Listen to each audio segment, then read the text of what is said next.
है जी x equal to minus का modulus x plus one plus three. मैंने क्या कहा था, हम इस क्वेश्चन को रेंज से सॉल्व करेंगे क्योंकि हमें मैक्सिमम और मिनिमम वैल्यू पता करनी है। सही है।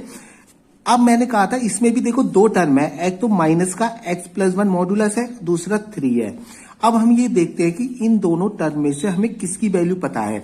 हमें इस मॉडुलस फंक्शन की वैल्यू पता है ना, हमें पता है कि मॉडुलस फंक्शन हमेशा क्या होता है, पॉजिटिव होता है। सही है। देखो इसकी वैल्यू या तो जीरो से ग्रेटर होगी या जीरो भी हो सकती है, हमें पता है मॉडुलस फंक्शन के बारे में।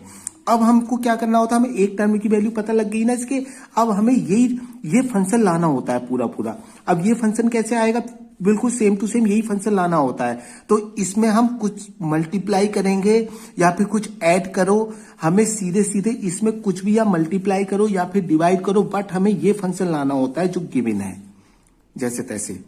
अब करेंगे क्या, देखो x प्लस वन के आगे माइनस लगाया ना, तो इसको माइनस दोनों तरफ माइनस से सबसे पहले तो मल्टीप्लाई कर देंगे। देखो जैसी माइनस से मल्टीप्लाई करेंगे हमें कहता है कि जब जब माइनस से मल्टीप्लाई करते हैं तो इनइक्वलिटी का साइन चेंज हो जाता है। देखो मैंने माइनस से मल्टीप्लाई कर दी दोनों तरफ, देखो जैसी माइनस से मल्टीप्लाई करी तो इनइक्वलिटी का साइन चेंज हो जाता है। इधर माइनस से मल्टीप्लाई करेंगे तो ये तो जीरो है, इसमें कोई फर्क नहीं पड़ेगा, बट इनइक्वलिटी का साइन जरूर चेंज हो जाएगा जब माइनस से मल्टीप्लाई करते हैं। सही है। अब क्या करेंगे, देखो ये फंक्शन लाने के लिए प्लस थ्री दोनों तरफ ऐड कर देंगे तो यही फंक्शन आ जाएगा। देखेंगे माइनस का x plus one modulus plus three, zero plus three, दोनों तरफ थ्री ऐड कर दिया। देखो ये पूरा जी एक्स फंक्शन हो गया ना, ये जो हमारा आ गया पूरा जी एक्स आ गया, तो इसको जी एक्स लिख दिया मैंने, g x smaller than equal to three. सही है।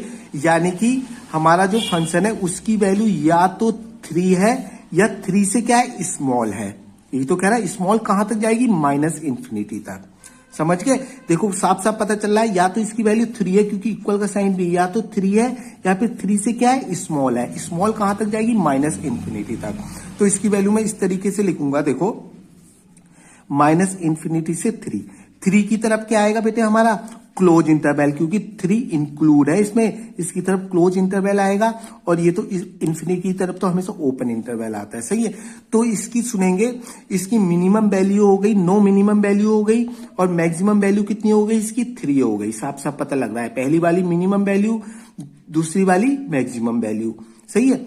तो इसकी नो मिनिमम वैल्यू हो गई,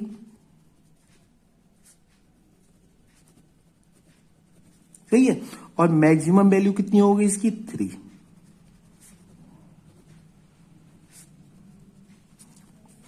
थर्ड क्वेश्चन देखेंगे, थर्ड क्या है आपकी समझ में आया होगा।